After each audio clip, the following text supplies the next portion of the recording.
Hi అండి, welcome to my channel. ఇప్పుడు మనం పాన్ ఇండియా రికార్డులను పడుకోబెడుతున్న మన హీరోలు, బాలీవుడ్ హీరోల రికార్డులను చెల్లా చెదురు చేస్తున్న ప్రభాస్, బన్నీ ఇలా మాట్లాడుకుంటున్నాం. కానీ మన వాళ్ళు క్రియేట్ చేసిన కొన్ని రికార్డులను మన వాళ్ళే కొట్టలేకపోతున్నారు.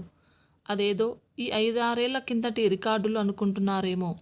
సరిగ్గా 24 ఏళ్ల కిందట వచ్చిన ఖుషి రికార్డ్. పవన్ కళ్యాణ్, భూమిక జంటగా నటించిన సినిమా, ఎస్జే సూర్య దర్శకత్వంలో వచ్చిన సినిమా. అప్పట్లో ఈ సినిమా క్రియేట్ చేసిన రికార్డులు అన్నీ ఇన్ని కాదండోయ్. నిజానికి ఈ సినిమా తమిళ రీమేక్. ఖుషి రిలీజ్ టైమ్స్లో సినిమాపై నెలకొన్న యుఫోరియా అంతా ఇంతా కాదు. అంతేకాకుండా ఖుషి సినిమా పవన్ కళ్యాణ్ స్టార్ను చేసింది.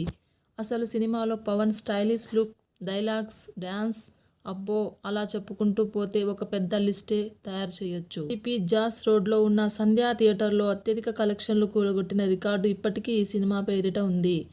ప్రభాస్, బన్నీ, మహేష్, రామ్ చరణ్ ఇలా ఏ హీరో కూడా ఈ రికార్డును బ్రేక్ చేయలేకపోయారు. ఈ సినిమా రికార్డును ఇప్పటి వరకు ఎవరు బద్దలు కొట్టలేకపోతున్నారు. ఇక 2001లో రిలీజ్ అయిన ఖుషి సినిమా ఫైనల్ రన్లో ఏకంగా 37 కోట్లు కూలగొట్టి ఇండస్ట్రీ హిట్గా నిలిచింది. ఈ వీడియో నచ్చితే లైక్ అండ్ సబ్స్క్రైబ్ చేసుకోండి.